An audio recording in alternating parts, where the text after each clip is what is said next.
Are you ready to transform your summer into an epic splash-tastic adventure? Say goodbye to wasteful, single-use water balloons and hello to the ultimate in reusable, eco-friendly fun with reusable water balloons. Check out the link in the video description to get yours on Amazon today. Health Secretary Wes Streeting yesterday declared war on sick note Britain. He used his first speech in his new role to outline plans to get people off benefits and NHS waiting lists and back to work. His comments came against the backdrop of 2.8 million people now being classified as economically inactive due to long-term sickness, with the figure having increased by 127,000 in the past year. Mr. Streeting, stressing that the Department of Health is no longer simply a public services department, insisted, "This is an economic growth department. And the health of the nation and the health of the economy are inextricably linked. That means we're going to be a government that firstly recognizes that fact.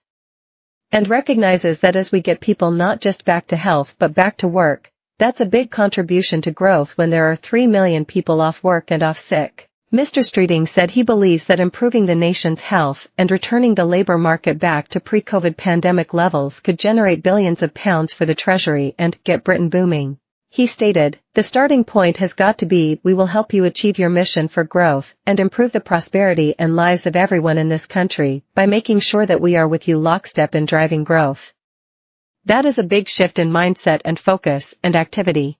Mr. Streeting also told delegates at a conference, hosted by the Tony Blair Institute for Global Change, of his plans to reform the health service, saying, "Our love for the NHS is not in doubt, but sometimes, if you love someone, you have to force them to change." He added, "I want to end the begging bowl culture, where the health secretary only ever goes to the Treasury to ask for more money. I want to deliver the Treasury billions of pounds of economic growth. This government's agenda for health and social care can help drag our economy out of the sluggish productivity and poor growth of recent years. By cutting waiting lists, we can get Britain back to health and back to work, and by taking bold action on public health, we can build the healthy society needed for a healthy economy." The Department of Work and Pensions estimated ill health cost the UK economy £100 billion in 2016, but more recent external estimates now put this figure at £150 billion, or 7% of GDP. Mr. Streeting has made it his mission to cut NHS waiting times so people need less time off work with physical or mental health issues.